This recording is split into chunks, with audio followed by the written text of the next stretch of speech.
Olá, queridos amigos, queridas amigas, que a face do Senhor Jesus possa resplandecer em cada um de vocês, dando-lhes a paz. Que todos tenham um dia prazeroso e deleitoso ao lado do Criador do Universo. Vamos estudar a lição e hoje, sábado 28 de outubro, inicia-se uma nova lição, que é a lição de número 5, que ela tem como título Desculpas para evitar a missão. A lição de hoje está baseada no livro de Isaías, no capítulo 6, versículos 8.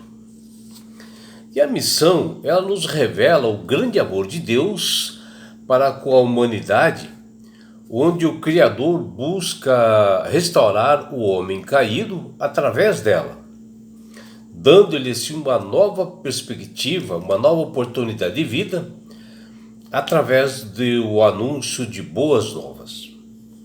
A revelação do amor de Deus é para todos os povos, nações, para que eles venham se achegar a Ele como Criador, pela misericórdia e seu grande amor, para que eles possam realmente louvar e engrandecer o seu nome.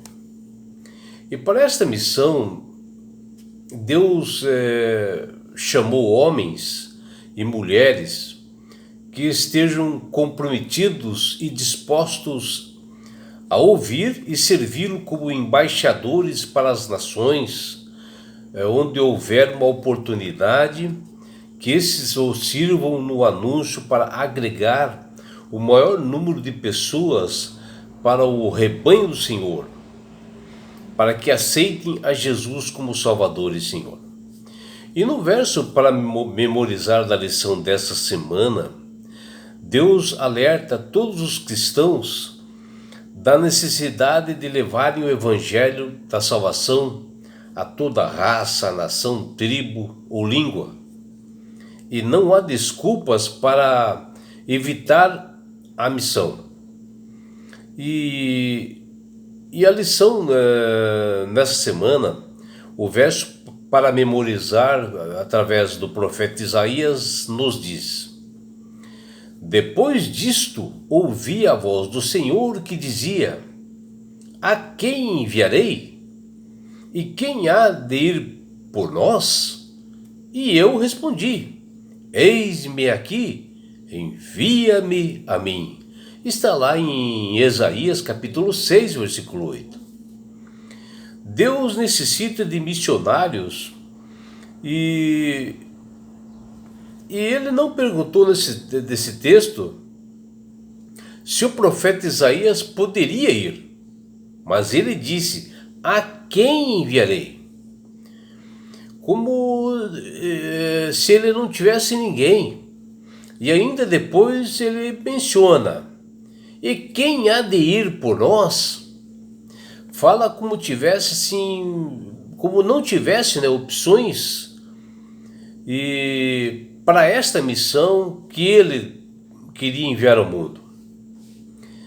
E é porque não existe ninguém que possa ser enviado, que naquele momento as pessoas estavam um pouco distantes desse trabalho missionário.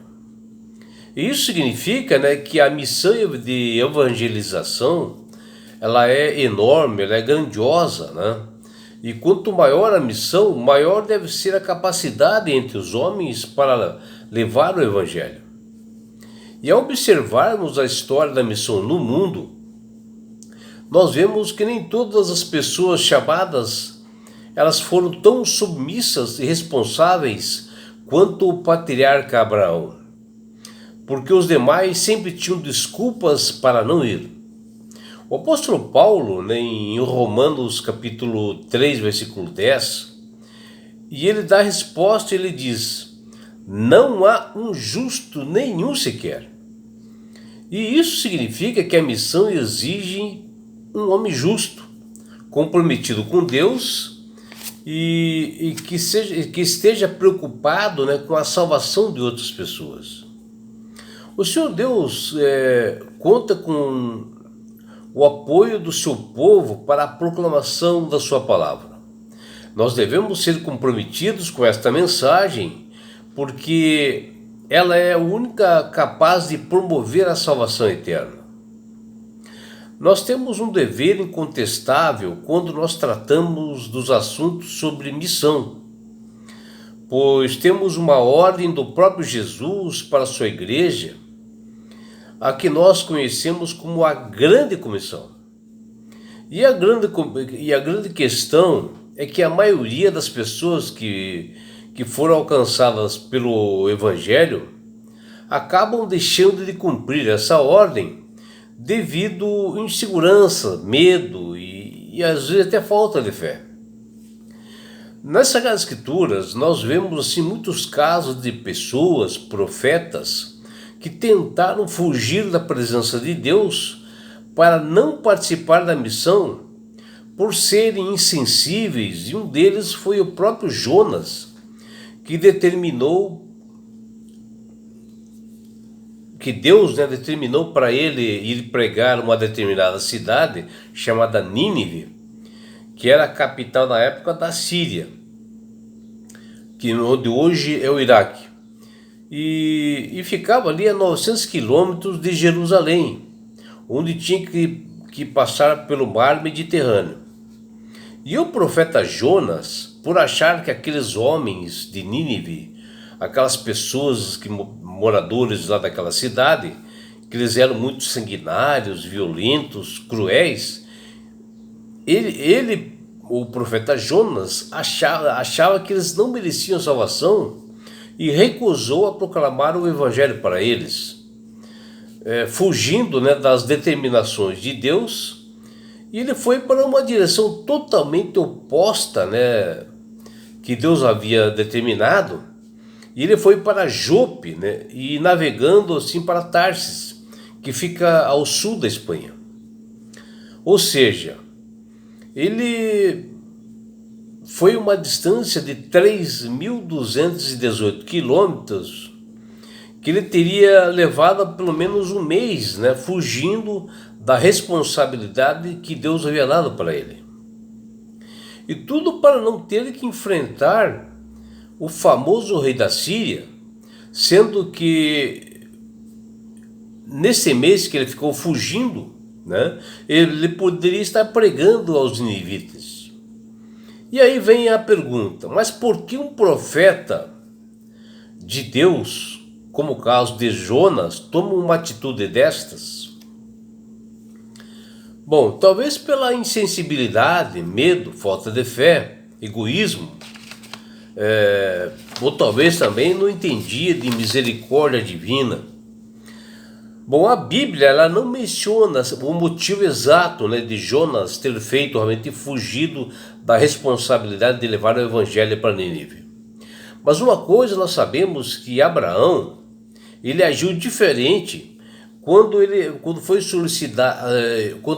Abraão solicitou para Deus que não destruísse Sodoma e Gomorra, que mais ou menos dentro dos níveis de maldade era idêntico a Nínive, lugar de pessoas pecadoras também. Mas Abraão, orou para o Senhor para que não destruísse, totalmente diferente de Jonas, E as dificuldades para seguir o chamado de Jesus, para testemunhar para os que nos rodeiam, as desculpas do que nós damos assim, e que nós falhamos em realizar essa obra, que Deus dá para todos nós, não nos isenta da responsabilidade. Se nós escolhêssemos assim uma missão, ou Deus determina uma missão para nós, e nós não fizermos, não ouvirmos essas determinações do Senhor, nós estamos negligenciando as almas pelas quais Cristo morreu. E a responsabilidade dada por Deus para nós, e que qual nós não fizemos, são registradas nos livros dos céus como sendo servos infiéis. Nesta semana, nós estudaremos detalhadamente e diariamente sobre as desculpas para nós evitarmos, que nós damos para nós evitarmos a missão, e que muitos cristãos fazem nos dias de hoje, e que isso tem consequências para nós. E nós estudaremos sobre esse assunto durante essa semana inteira.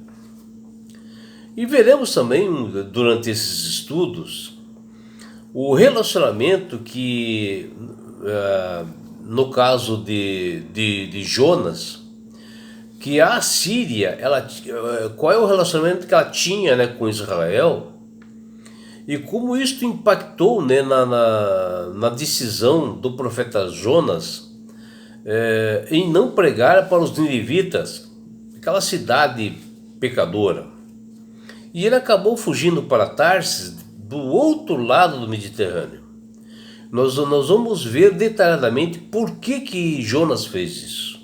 E que está ali no livro de Naum, capítulo 1, versículo 1, Naum, capítulo 3, versículos de 1 a 4, 2 Reis, capítulo 17, versículos 5 e 6, 2 Reis, capítulo 19, dos versículos 32 e até 37. Observaremos também que muitas vezes nós temos desculpas para não fazer a missão, por ter ideias falsas assim dos lugares, né, a serem proclamados o Evangelho, não ter uma visão correta do mundo, e assim como o profeta Jonas, né, nós devemos compreender melhor e acreditar no poder e na providência divina, que Ele é um Deus que, quando Ele dá uma responsabilidade para cada um de nós, Ele nos prepara para isto, e Ele sempre está acompanhando a cada servo seu, e nós estudaremos de como Deus age, que está lá em Jonas capítulo 2, versículo de 1 a 3 e versículos 7 a 10. Estudaremos durante essa semana sobre a experiência que o profeta Jonas teve no ventre de um grande peixe. E assim ali ele aprendeu sobre a misericórdia divina. E foi pregar a Nínive, e houve uma reação enorme, né, na pregação do profeta, né, que muitos a cidade inteira acabaram se convertendo. E nós veremos que como Nínive recebeu essa pregação, o que aconteceu com eles, e quais são as lições que nós poderemos ter para nós nesse relato, que está lá em Jonas capítulo 3. Também estudaremos durante essa semana que as nossas desculpas para nós não irmos, né, para a missão que Deus dá para todos nós, elas podem gerar conflitos desconfortáveis às vezes, né, mas que nós temos que confiar em Deus. E nós temos que ver o que havia de errado com o profeta Jonas para ele agir assim. E o que nós devemos fazer quando isto acontece conosco? Estudaremos lá durante essa semana no livro de Jonas, capítulo 4, para ter essas respostas. E aprenderemos também com a história de Jonas e como nós devemos agir quando nós somos chamados para a missão por Deus, de como nós devemos proceder quando nós estamos inseguros, quando nós estamos com problemas, né, de cumprir essa missão. E com isso nós estudaremos diariamente durante essa semana que essa missão que Deus nos dá para nós revela o grande amor de Deus por nós e pelas demais pessoas pecadoras, que está lá em Isaías capítulo 6, versículos 1 até 8, que é uma determinação de Deus para nós irmos pregar o Evangelho. E é por isso, meu amigo, minha amiga, que Deus tem falado com todas as pessoas através do poder do Espírito Santo para que aceitem a Jesus como Salvador e Senhor. A partir do momento que você aceita a Jesus como Salvador e Senhor, você passa a ter sabedoria, você passa a ter entendimento, passa a manusear melhor as Sagradas Escrituras. E isso vem a facilitar para que você, dentro da sua missão, você possa proclamar o Evangelho conforme as determinações de Deus. Ali vai te dar segurança, ali vai te dar conhecimento, sabedoria, para que você possa falar, ungida pelo poder do Espírito Santo, para que você seja uma ferramenta importante para ganhar almas para Cristo.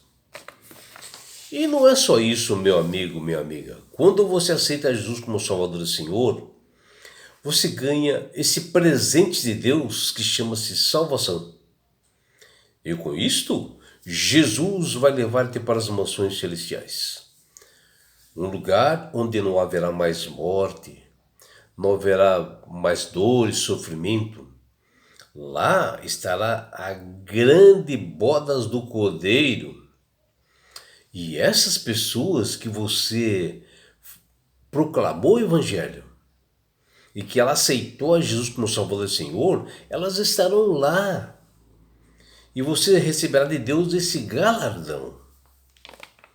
E sabe por que Deus quer fazer isto com você, minha amiga? Com você, meu amigo? Porque Jesus te ama. Abraços do seu amigo João Carlos Amorim.